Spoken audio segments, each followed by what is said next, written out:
प्यारे बच्चों, सुप्रभात। जैसा कि आप सब जानते हो कि आजकल के जो हालात है, ऐसी कंडीशन है, इसमें सबको घर पे ही रहना, घर पर रहें और सुरक्षित रहें। आज हम पढ़ेंगे कक्षा 7 का पार्ट 1 पथिक से। जो उसकी कवि कौन है? शिव मंगल सिंह सुमन। यानी कि जो कविता है किसके द्वारा रचित है? शिव मंगल सिंह सुमन द्वारा रचित है। इस कविता में जो कवि है वो हमसे पथिक से, पथिक यानी राह में चलने वाले राही से प्रार्थना करता है कि वो अपने कर्तव्य मार्ग पर आगे बढ़ता रहे, चाहे उसके जीवन में कितनी भी बाधाएं हैं, उन बाधाओं से वो निराश न हो और अपने लक्ष्य की ओर आगे बढ़ता रहे, उन बाधाओं को दूर करते हुए। कविता।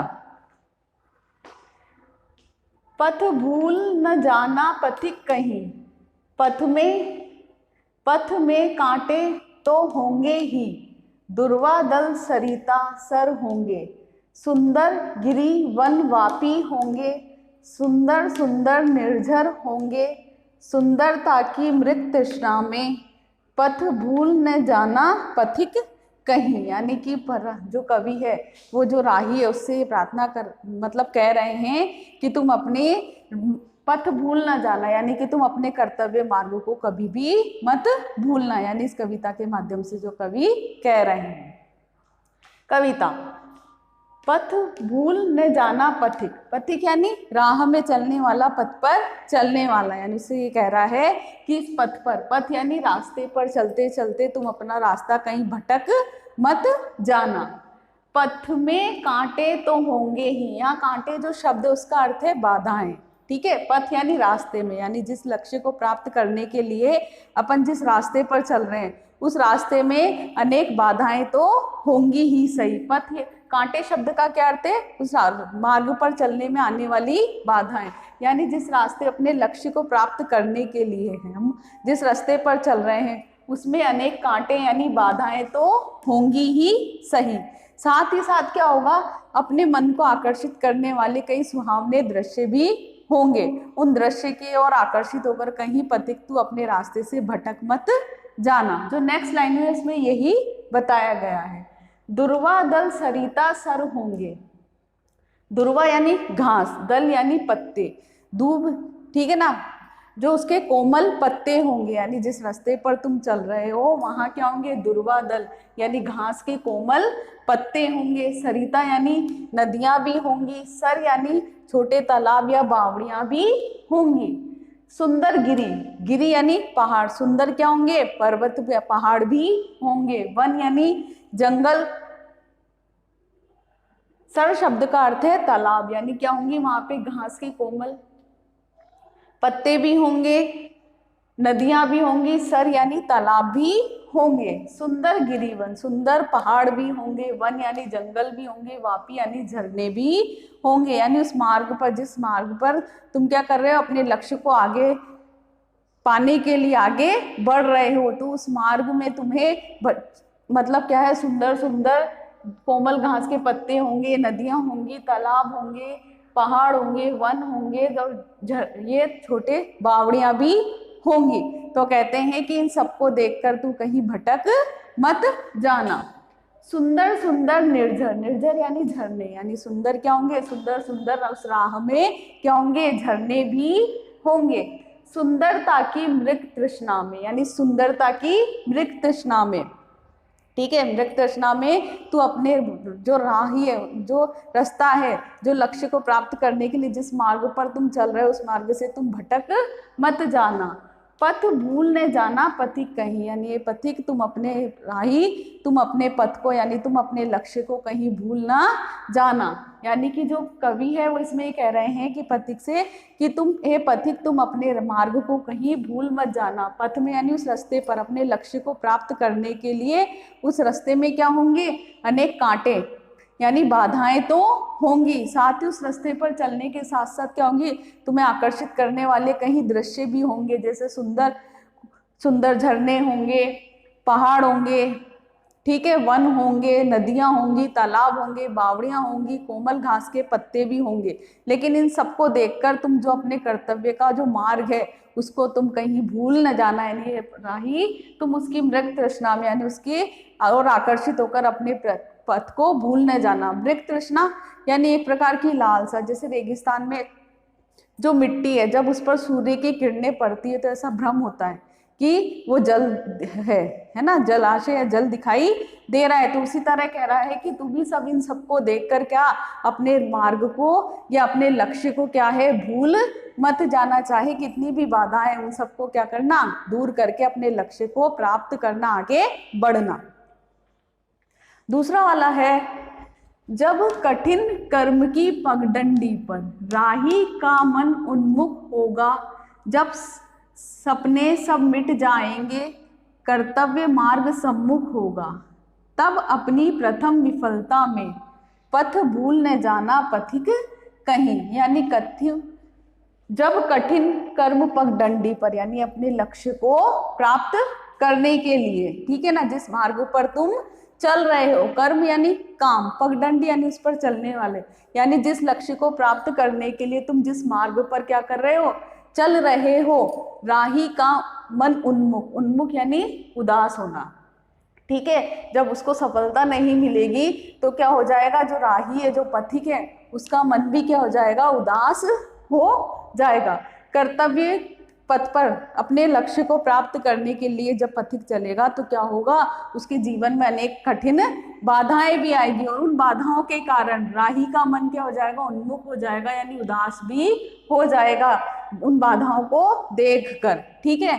जब सपने सब मिट जाएंगे, जो उसने सपने देखे हैं वो केवल क्या बन के रह जाएगी, कल्पना ही बन के रह जाएगी। यानी जो उसने कल्पना की थी वो सब क्या है, केवल कल्पना ही बन के रह जाएगी, वो उसके पूरे नहीं होंगे।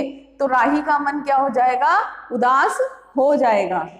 कर्तव्य मार्ग सम्मुख, सम्मुख यानी सामने, तब केवल उसके सामने किसका मार्ग होगा, कर्तव्य का ही मार्ग होगा। तब अपनी प्रथम विफलता में, किसी कारणवश तू इसे अपनी प्रथम विफलता यानी असफलता मत मान लेना।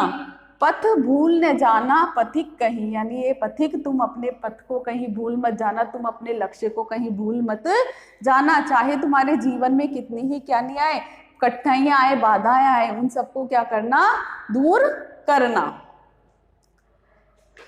अपने भी विमुख पराए बन आंखों के सम्मुख आएंगे, पग पग पर घोर निराशा के काले बादल छा जाएंगे, तब अपने एकाकीपन में पथ भूल न जाना पथिक कहीं। यानी क्या कह रहा है कि कवि इसमें, अपने भी विमुख पराए बन आंखों के सम्मुख आएंगे, पग पग पर घोर निराशा के काले बादल छा जाएंगे। काले बादल यानी क्या है, कठिनाइयां आएंगी, ठीक है ना।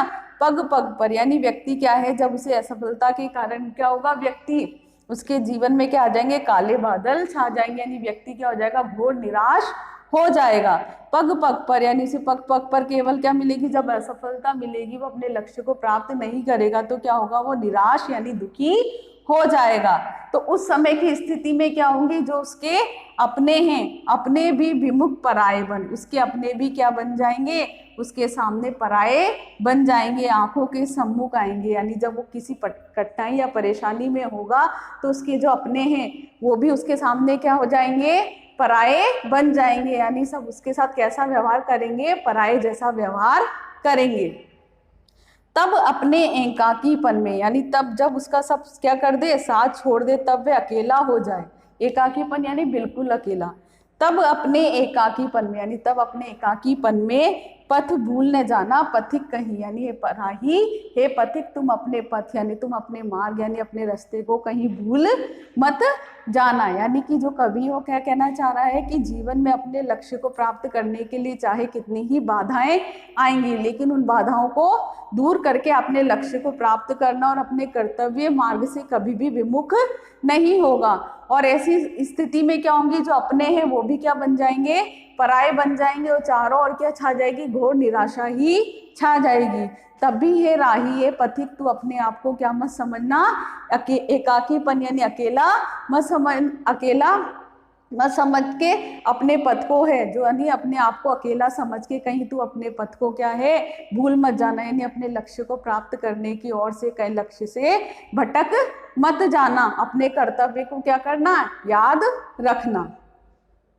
जैसा कि अपन ने पहले कवितांश, दूसरे कवितांश और तीसरे कवितांश में पढ़ा कि जो कवि और पथिक यानी पथ पर चलने वाले राही से यही कह रहा है कि अपने लक्ष्य को प्राप्त करने वाले मार्ग से, अपने कर्तव्य मार्ग से तू भटक मत जाना, चाहे तेरे रास्ते में कितनी ही बाधाएं क्यों ना आए, उन बाधाओं को दूर करके, ठीक है, अपने कर्तव्य पथ पर क्या करना, आगे बढ़ना, अपने लक्ष्य को जो है वो प्राप्त करना। अब है कवितांश फोर्थ। रणभेरी की सुन कह, विदा विदा जब सैनिक पुलक रहे होंगे, हाथों में कुमकुम थाल लिए कुछ जलकण ढुलक रहे होंगे, कर्तव्य प्रेम की उलझन में पथ भूल न जाना पथिक कहीं। यानी इसमें जो कवि है वे कहना चाह रहे हैं कि क्या है कि जो पथिक है उससे कह रहे हैं कि अपने कर्तव्य मार्ग और प्रेम की उलझन में कहीं तू अपने जो रास्ता है उससे भटक मत जाना, केवल अपने कर्तव्य का ही क्या रखना, याद रखना, अपने कर्तव्य बोध को ही याद रखना। रणभेरी, रणभेरी यानी रण यानी युद्ध, भेरी यानी आवाज, यानी युद्ध की बजने वाली जो ध्वनि है, ठीक है ना, युद्ध में जब युद्ध स्टार्ट होता है, जब नगाड़े वगैरह बजते हैं तो रणभेरी जो बजती है। रणभेरी सुन कह विदा विदा, जब सैनिक, पुलक यानी प्रसन्न हो रहे होंगे, यानी रणभेरी सुनकर, युद्ध की जो आवाज है उसको सुनकर सैनिक क्या हो रहे होंगे, पुलक यानी प्रसन्न हो रहे होंगे। कह विदा विदा, और युद्ध में जाने के लिए क्या कह रहे होंगे, विदा हो रहे होंगे, यानी अपने परिवार वालों से विदा ले रहे होंगे। हाथों में कुमकुम थाल लिए कुछ जलकण ढुलक रहे होंगे, जब जो सैनिक है युद्ध में जाने के लिए यानी अपने कर्तव्य मार्ग पर जाने के लिए तैयार होते हैं और वो प्रसन्न होते हैं, खुश होते हैं कि उन्हें कहाँ है, युद्ध में लड़ने के लिए जाना है, तब सैनिक की पत्नियां, उसके प्रियतमा हाथ में कुमकुम का थाल ले, यानी उनको युद्ध में भेजने के लिए क्या करती, उनकी आरती उतारती और उन्हें विजय की आशीष देती है, और उनसे कहती है कि हमेशा युद्ध में क्या होकर आओ, विजयी होकर आओ।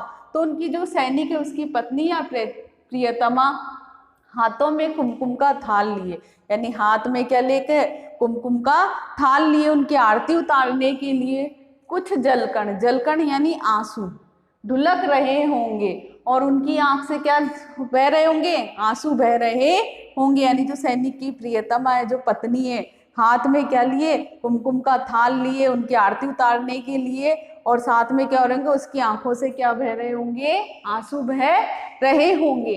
ये सब देखकर, ठीक है ना, जो कवि पथिक से कह रहा है कि ये सब देखकर कर्तव्य और प्रेम की उलझन में, यानी तू इसका कर्तव्य क्या है, युद्ध में जाना, और प्रेम में उलझन क्या, अपनी प्रियतमा या पत्नी की आंखों में आंसू देखकर, ठीक है, तो कहता है कि तू कर्तव्य प्रेम की उलझन में कहीं अपने कर्तव्य मार्ग को क्या मत करना, पथिक यानी राही, तू अपने कर्तव्य मार्ग को भूल मत जाना, यानी कि कर्तव्य प्रेम की उलझन में तू अपने जो तेरा कर्तव्य मार्ग है उससे कहीं तू भटक मत जाना।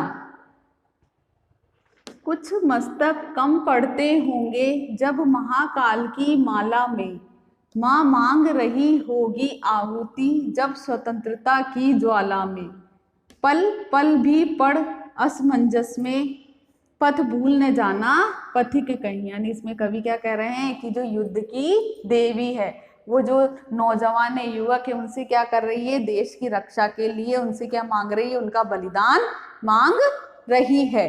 देखो, कुछ मस्तक कम पड़ते होंगे जब महाकाल की माला में, माँ मांग रही होगी आहुति यानी बलिदान, जब स्वतंत्रता की ज्वाला यानी आग में, यानी कि ये युद्ध की देवी है, ठीक है, वो युद्ध में जो वीर है, जो सैनिक है, उनकी संख्या कम पड़ने पर और वीरों से आने की क्या कर रही है, प्रतीक्षा कर रही है, और वह कहती है कि जब महाकाल की माला में, यानी महाकाल की माला में आजादी की खातिर अपना बलिदान देने वाले किसकी संख्या, वीरों की संख्या क्या हो रही होगी, कम पड़ रही होगी। कुछ मस्तक कम पड़ते होंगे, यानी कुछ वीरों की संख्या क्या हो रही होगी, कम पड़ रही होगी। तो वीरों से अपेक्षा रखती है कि वो आकर क्या करे, अपने प्राणों का बलिदान दे और अपने देश की क्या करे, रक्षा करें।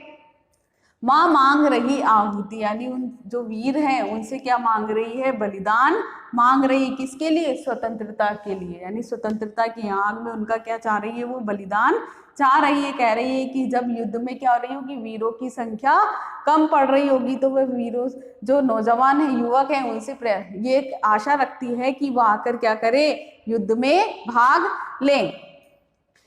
पल भर भी पड़ असमंजस में, यानी पल भर भी वो वीरों से ये कहती है कि पल भर भी तुम किसी असमंजस यानी किसी दुविधा में पड़ना, कोई निर्णय नहीं ले पाना, तो कहती है कि तू पल भर भी किसी दुविधा में या असमंजस में मत पड़ना, और किसी दुविधा या असमंजस में पड़ के क्या मत करना, पथ भूल न जाना पथिक कहीं है पथिक, तुम अपने कर्तव्य मार्ग को क्या मत करना, कहीं भूल न जाना, यानी अपने तुम कर्तव्य मार्ग से कहीं भटक मत जाना। यानी कि इस कविता में जो कवि है वो पथिक से ही कह रहा है कि किसी भी अपने कर्तव्य मार्ग से विमुख नहीं होना, यानी अपने लक्ष्य को प्राप्त करने के लिए चाहे कितनी ही कठिनाइयां क्यों नहीं आए, हम उन कठिनाइयों को पार करके क्या करें, अपने लक्ष्य की ओर आगे बढ़े और अपने लक्ष्य को क्या करें, प्राप्त करें। चाहे कितनी भी कठिनाइयां आए, बाधाएं आए, उन सब कठिनाइयों और परेशानियों को क्या करें, हम दूर करके अपने जीवन में आगे बढ़े, अपना प्रगति करें। ये था पाठ 1 पथिक से। धन्यवाद।